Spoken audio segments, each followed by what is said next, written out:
의대 정원, 2,000명 증원 관련된 부분에 있어서 의사를 늘려야 되는 것은 총론적으로는 그건 누구도 부정하기 어렵죠. 의사들의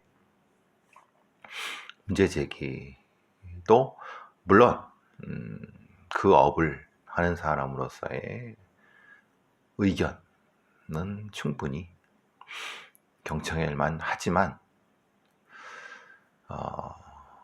의사들만이 의료를 다 한다고 하는 오만함과 선민의식은 그거는 참 되먹지 못한 겁니다. 이제 흔히 말하는 우리의 학과 서열주의라든가 아니면 이런 아주 고루한 선민의식이 자리 잡은 부분은 사실 안타깝지만 어쨌든 뭐 그렇다 하더라도 뭐 그들 모두를 배제할 수 있는 상황이 아닌 다음에는 적절한 형태에서의 타협과 대화를 통해서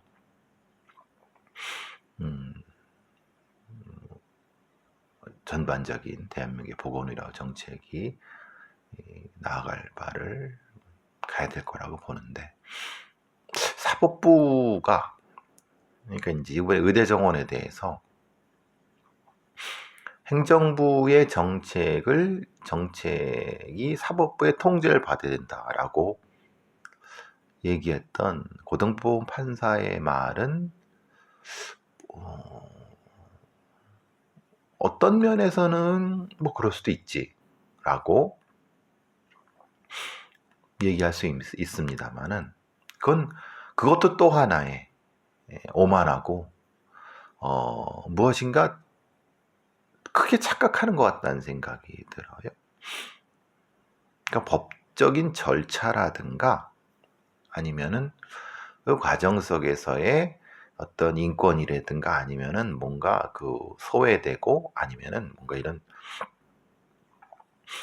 정해진 법 안에서의 어떤 안정성을 해치는 어떤 그런 부분에 대한 보존 유지 이런 것이 중심인 거지, 무료 정책이라는 국가의 어떤 정책적인 어떤 판단을 사법부가 개입한다고 하는 것은 그 자체가 그럼 정부의 정책이나 입법 같은 것을 다 그러면은 사법부의 판사들의 판결로 다 해지. 그럼 왜 국회의원은 왜 뽑고 대통령은 왜 뽑고 관료들은 왜 뽑습니까? 이른바 사법 유일주의, 사법 최고주의의 다름 아니다.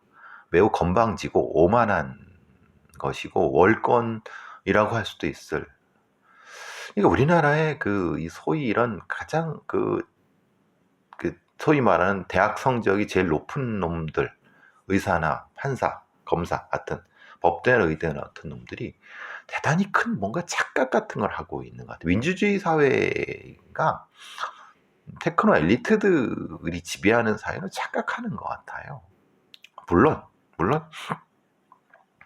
어느 정도 선에서는 사법적인 어떤 견제를 받는다, 이런 의미의 통제라는 의미라고 하면은 그거는 받아들일 수 있습니다만은, 사법적 통제라는 말이 행정과 입법의 최후의 어떤 결재를 받는다, 이렇게 받아들이면 안 되는 거죠. 그렇기 때문에 엄격하게 어떤 사법적인 판단의 대상이라든가 이런 것들에서는 대단히 좁게, 그리고 입법과 행정 영역을 비교적 넓게, 물론 그것이 다시 말씀드리면 헌법적인 어떤 법률적인 어떤 이런 것들의 안정성을 해치는 부분에서는 분명히 지적을 해야죠. 그런데 당장 그러면 이거잖아요. 의대 정원을 이렇게 누린다고 하는데, 그럼 그 중에 불만이 있는 애들도 있을 수 있겠죠. 다 당사자가 다 합의했다 하더라도, 합의하고 뭐 얘기했다 하더라도 그 중에 소수가 난 인정 못해라고 해서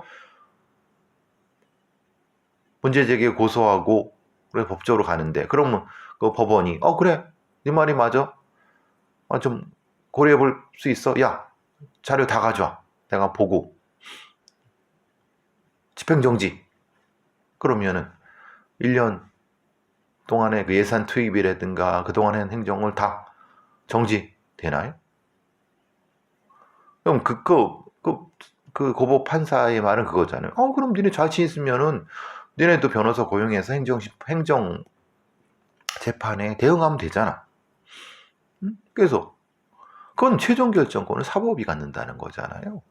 뭔가 대단히 삼권 분립이라든가 이런 거를 대단히 뭔가 착각하고 있는, 선민의식까지는 아니어도 뭔가 상당히 이 심각한 오류에 빠져 있는 것 같아요. 그러니까 우리가 왜 판사들, 대법원 판사들을 저스티스라고 얘기를 하고, 판사들의 적지 않은 재판이라고 하는 것, 판결이라고 하는 것이 어떤 사회적인 합의라든가 이런 부분에 상당 부분 기반해야 되는가, 이런 것에 대한 중요한, 그러니까 우리의 사법적인 판사들이라든가 재판관들의 기본적인 구성 요소가 매우 협소하고, 매우 이 선발이라든가 그 판사들의 만들어내는 그런 과정이 매우 사법 엘리트주의에 빠져 있어 하는 거예요. 물론 지금 윤석열 정부에서 뭐 일방적으로 뭐 의대 정원을 뭐 추진한다라고 하지만은, 국가는 어느 정도 일정 정도 행정부의 독립적으로 그런 부분들을 하면서 그 과정 속에서 이제 입법과 사법의 견제를 받고 이런 거거든요. 하여튼 우려가 됩니다. 의사들이라고 하는 엘리트들이 스스로도 똘똘 뭉쳐갖고 마치 자기들이 희생양인 양 눈물 찔찔 흘리면서 뭐 막 하고 자기들을 악마화했다 그러는데, 글쎄요, 그런 면이 없지 않죠. 그런데 그 정도 했으면 사회 전체의 대의를 봐야죠. 그럼 그런 거잖아요. 이 의사들은 악마가 아니야. 그럼 언제까지? 누가 악마래요? 그런 욕도 먹고 그러면서 사회적인 어떤 갈등을 해결해 나가는 거지. 그거부터 잘못됐으니까 처음부터 제로, 거기서부터 다시 시작해야 돼. 우리가 그 결제 안 하면 다 아무것도 해선 안 돼. 이건가요? 그런 건방진 말을 떼어 있습니까? 다소 부족하고 다소 좀 아프고 다소 뭔가 손해가 하더라도 사회의 다른 구성원들을 위해서 일정 정도 양보하고 타협하고 좀 더 다른 걸 이런 걸 통해서 이런 것이 결국은 사회의 한 구성원이 아닌가요? 지들만 옳고 지들만 다 가졌고 지들만 다 해갖고 이거 아니면 대한민국 의료가 다 박살나라고 하는 거잖아요. 아니 물론 그럴 수도 있죠. 이승만 정부의 지금 의정 정책에 대해 상당 부분 문제가 있을 수 있죠. 그러면 그거는 진행하는 과정에서 문제 제기해서, 제가 말했어요. 그 의대 정원을 올해만 그 2,000명, 1,500명 뽑는 게 아니잖아요. 내년에도 또 그러잖아요. 그럼 내년에 또 꾸준히 돈을 통해서 그러면 이게 문제가 있다면 좀 줄이고 이런 방안을 해야죠. 한 번 딱 결정된다고 해서 정원이 딱 정해지나요? 아니 법도 바꾸고 그러는데 정원을 왜 못 바꿔요? 그죠? 그러니까 그런 내년에는 충분히 줄일 수도 있단 말이에요. 이게 토론을 통해서. 그리고 정부가 바뀌면 또 의대 정원 문제를 또 다시 재론할 수도 있는 거잖아요. 그럼 2년. 예? 그럼 기껏해야 그러면 1년, 2년 정도의 그 의대 정원 부분이잖아요. 그것도 못 참아요. 이거는 땡깡도 이런 거지 같은 땡깡이 어디 있습니까? 이런 의사들. 그러니까 대가리들이 이 머리가 그 영특해갖고 공부를 많이 하고 그렇지만은 지혜롭지 못하고 땡깡만 들어갔고 뭐 이런 건 그렇다고 쳐도 지금은 또 판사 맡으면서 제가 늘 말씀드리지만 한 직군에 사회의 기본적인 어떤 것을 좌지우지할 수 있는 거를 다 주면 안 돼요. 옛날에는 군발이들한테 그걸 줬죠. 그전엔 경찰들한테 그걸 줬죠. 이제는 의사들한테 줬다. 이제는 또 법률가 애들. 이게 서로 견제가 되고 합리적으로 이런 타협을 할 수 있는 어떤 이런 장이 만들어져야 되는. 이게 우리 사회가 더 민주화되고 더 어떤 분권화되고 이런 민주 공화국으로 가는데 이 비용이 너무 크네요. 어쨌든 그래서 이제 뭐 판사들이나 뭐 어떤 그 재판이라든가 아니면 사법 구조도 이렇게 형성해서는 안 된다. 다시 말씀드리고 싶고요. 같은 맥락인지 모르겠는데 뭐 조금 다를 수도 있어요. 요번에 공수처장으로 이제 지명된 오동훈이라고. 뭐 아니나 다를까 또 그냥 뭐 부동산 문제 뭐 소위 아빠 찬스 문제 자기 딸한테 말하자면 자기가 이제 어느 부분에 있어서 굉장히 그 성남 땅을 살 때 4억 2천만 원을 그 당시 20살이에요. 갓 성인이 된 애한테 4억 2천만 원을 증여를 했어요. 그래서 증여세가 4,850만 원. 근데 이게 문제가 그 땅의 가치가 실제로 4억 2천이지만 그것이 개발될 바로 임박해갖고 실제로는 20억 넘다. 실제 가치가. 그러면 사실은 이재용이랑 똑같은 경우죠. 응? 이재용이한테 이건희가 몇십억을 67억, 100억이 안 되는 걸 이렇게 증여를 했는데 그거를 가지고 뭐 이 비상장 주식을 사고 뭐 해갖고 결국은 수천억이 만들어낸 불법 편법? 그래 재벌이야 뭐 그래도 원래 그런 놈들이니까. 근데 고위공직자 특히 이제 다른 고위공직자들을 사정하는 가장 그 하는 공수처의 처장이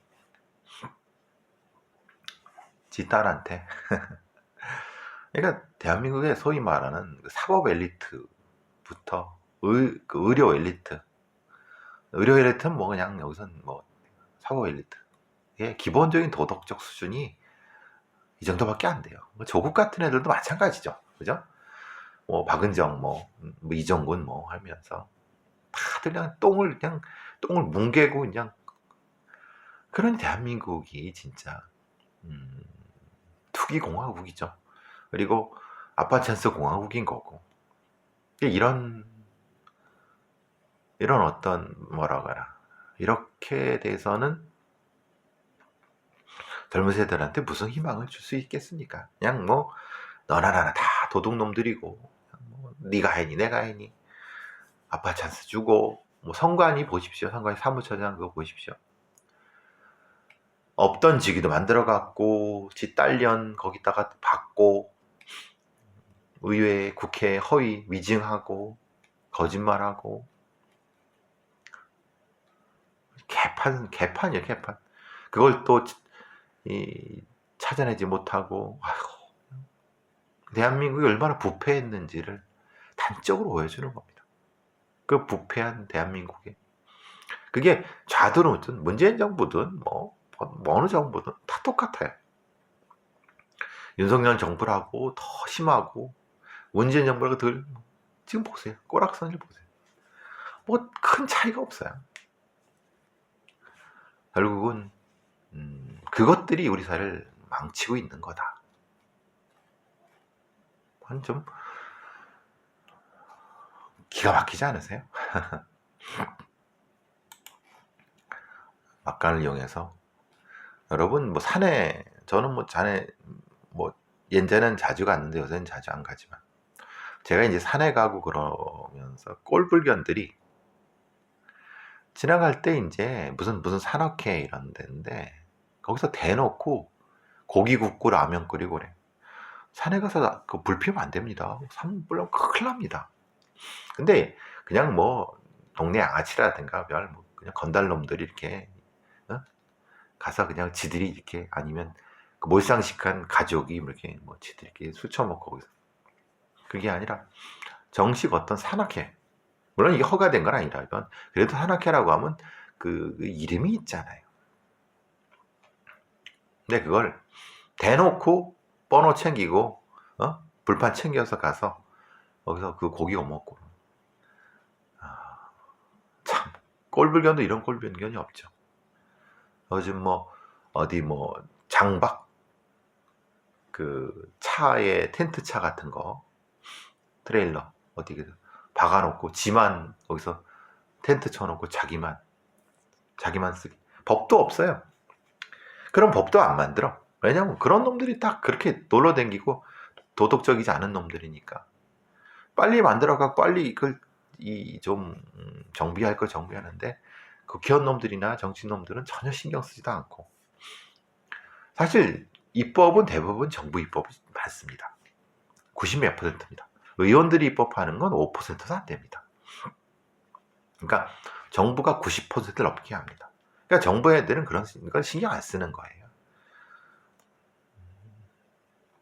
그걸 감시해야 될 국회의원 놈들이 쳐놀고 있으니 뭐. 그나저나 이태원 참사 특별 뭐 조사위원회 그 국민의힘 놈들이 그냥 그렇게 하기 싫어갖고 유가족이 무슨 박주민 얘기가 불가족이 뭐 동의했다라고 하는데 그래요. 근데 박주민은 전력이 있잖아요. 세월호 참사 특조위 그 법 만들 때 50조 그래서 특별사법경찰 관련된 부분도 그렇고 실질적인 어떤 조사 권한 문제에서 지 맘대로 뭐 조항 해갖고 뭐 해서 그 엉망 만드는데 적지 않게 일조한 놈이라고 알고 있는데 계속 그 놈이 결국은 계속 그 법 만드는데 법 사이에 막 간사 같은 거겠죠. 아니면 수석 부총 뭐 나중에 박주민 걔를 한번 좀 털어봤으면 좋겠어요. 어쨌든 뭐 그렇다 하더라도 사실 이태원 참사 유가족들을 더 기다리고 하는 건 인간적인 도리가 아니죠. 지금 있는 합의된 내용이 뭐 핵심적인 것이 그거예요. 수사 중이거나 조사가 끝난 거 이런 것들을 못하게 하는 거죠. 직권조사라고 하는 것은. 그걸 직권조사 하겠다는 건 그거 하려고 하는 건데 그래서 그걸 통과시킨 거잖아요. 근데 그거 뭐 윤석열 정부나 이런 애들이 그냥 극구 반대하고 영장 청구 부분은 영장 청구권을 갖는 게 아니라 영장 청구하려고 하는 이렇게 하는 거죠. 어쨌든 유가족들이 일정이 동의했다고 하니까 어쨌든 내일 뭐 통과되면 그래도 시작은 해봐야죠. 언제까지 안 하고 물론 다음 국회에서 할 수 있지만은 어차피 또 똑같은 결혼을 윤석열이 또 거부권 할 거니까 그 인간은 그러고 남은 인간이니까 당연히 뭐 어쨌든 들어가는 봐야죠. 안타깝고 아쉽지만은 자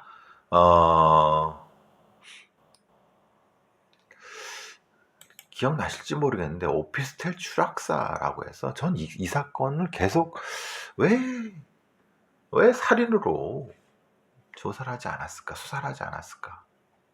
사건은 이겁니다. 부산의 한 오피스텔에서 20대 여성이 추락해서 사망을 했는데 문제는 그 여성이 전 남자친구라는 놈한테 기속적으로 스토킹을 당했다는 거예요.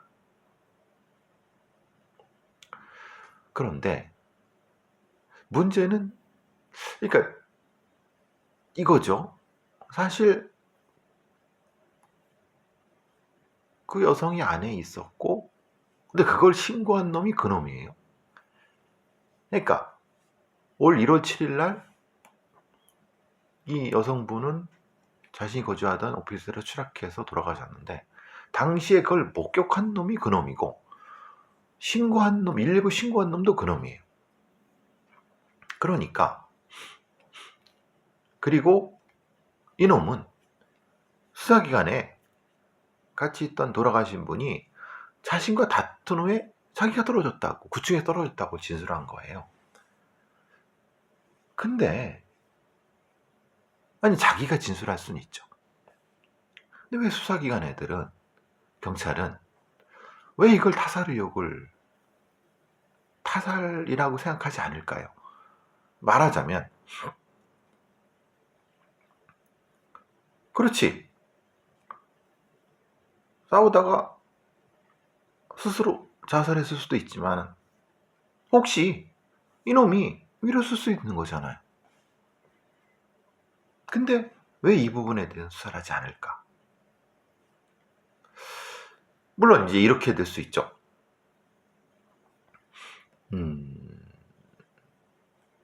바깥에 있는데 떨어졌으니까 시차가 있으니까 민건 아니지 않느냐 라고 생각할 수도 있죠. 그런데 혹시 무엇인가 그 안에서 시차적인 어떤 장치를 해갖고, 예를 들면은 밀어서 떨어뜨린 후에, 살해한 후에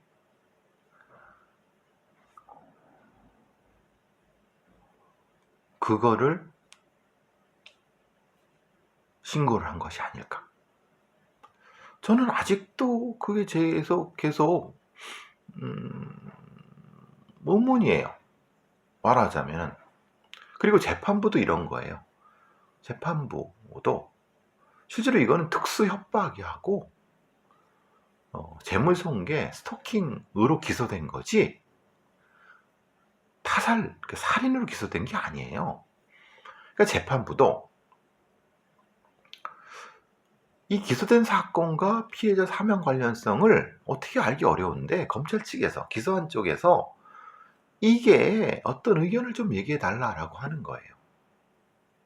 그러니까 실제로는 제가 보기에는 경찰 놈들이 실제로는 이거를 그냥 추락사, 스토킹 협박으로 했는데, 나중에 보니까 이걸 다시 이상한데 라고 타살로 하지 않고, 그건 실수니까 그냥 이렇게 그냥 기소한 거죠. 근데 유가족들은 아니다, 이거는 살인과 연관성이 있다, 지금 밀어 던졌거나 그러진 않았다 하더라도 현장에서 뭘 했을 수 있다, 이럴 수 있잖아요. 저는 아직도 이 사건이 이해가 안 돼요. 그러니까 지속적으로 스토킹하고 상당히 뭘 던져갖고 아주 상당히 스트레스를 많이 주고 뭔가 이렇게 그런 것도 하고 손괴된 거, 그것까지는 본인이 다 인정해요, 그 범인이. 근데 그 다음은 뭘까? 그러니까 수사를 안 했으니 알 수가 없는 거고, 이런 경우. 그리고 이 가족들도 참 답답한 거죠. 아마 초기에 이분들은 그걸 적극적으로 얘기하지 못하신 것 같아요. 그냥 본인들도 그렇게 했을 거라고 생각했는데, 나중에 생각해 보니까 이건 그런데라고 했는데, 이미 그때는 예를 들면 장례를 치른 후고 이렇게 되니까, 경찰 수사가 이렇게 이미 된 후고 그러지 않았을까라는 그런 생각이 드는데,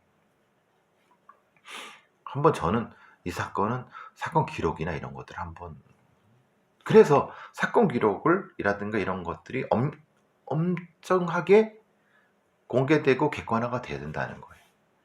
그러니까 얘들이 말 그대로, 경찰 애들이, 수사기관 애들이 지들이 이게 최선입니다라고 해버리고 끝냈다고 해서 그게 다 아닐 수 있다는 거예요.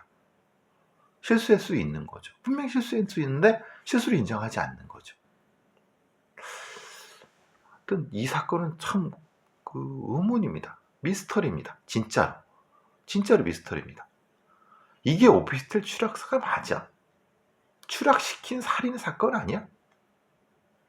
아니면 적어도 그 앞에서 더 다가오면 뛰어내릴 거야?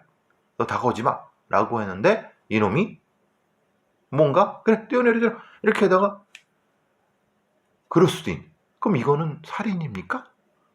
단순 추락입니까? 직접적 관련이 있죠. 그 부분에 대해서 왜 수사를 안 했냐 이 말이. 이건 자살은 아니죠. 겁을 먹어서 뭔가 했으면은 이건 죽게 만든 거잖아요. 전 이런 형태의 너무나도 어처구니 없는 수사와 기소는 도대체 이해를 못 하겠습니다. 제가 이런 얘기한다고 부산경찰놈들 또 쌩 지랄하겠죠. 또 이 검찰놈들 또 쌩 지랄하겠죠. 근데 아니 한미국 생각해보세요. 이게 왜 이게 수사가 안 됐나?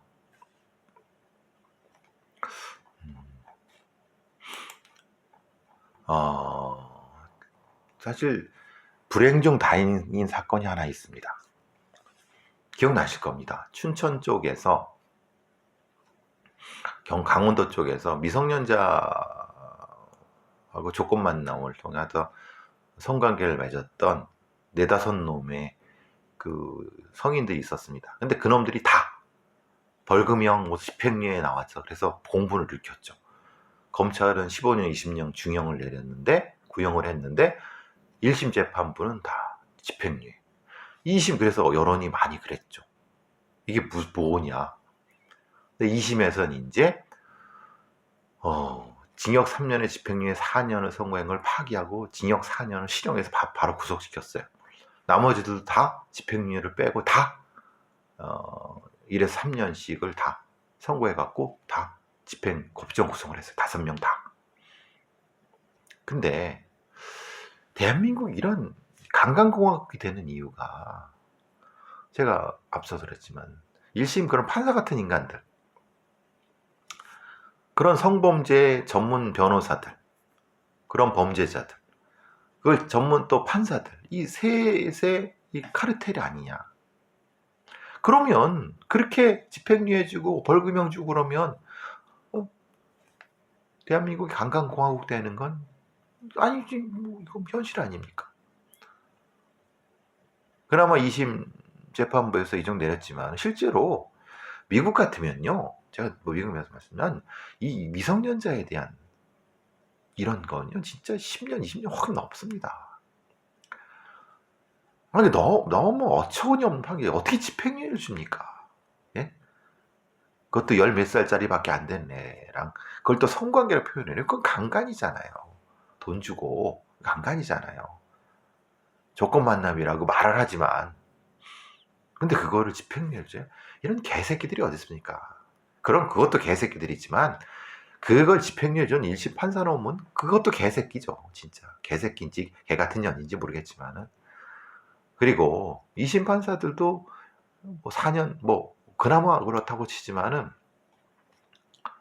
너무나도 처참한 판결입니다. 이게 말 같지도 않은 판결입니다.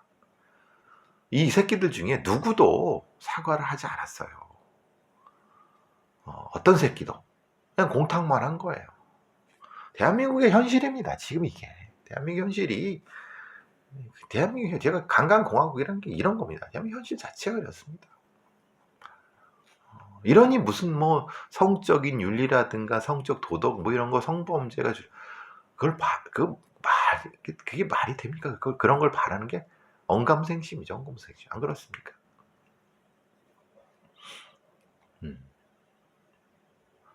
어쨌든 권도영이 같은 놈이 이제 미국의 SEC라고 해서 미국 증권거래위원회에서 막 7천억 이렇게 받아내려고 하니까 벌금 민사야. 그러니까 방방 뜨는 거죠.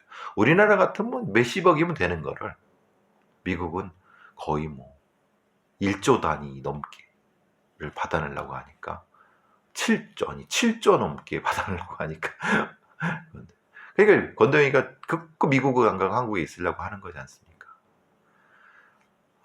이런 코인 사기 이런 놈들이 한국을 천국으로 하는 거죠. 한국이 사기꾼 천국에 강간범들 천국이 미성년 강간범 천국입니다. 뭐라고 할 말이 없죠. 예? 그렇지 않습니까? 우리나라는 이런 사기범들이 기껏해야 15년, 20년밖에 안 받는데 아무리 뭐 수천억을 헤쳐먹어도 미국은 그냥 100년씩 몇백 년입니다. 대한민국이 그런 나라입니다. 예?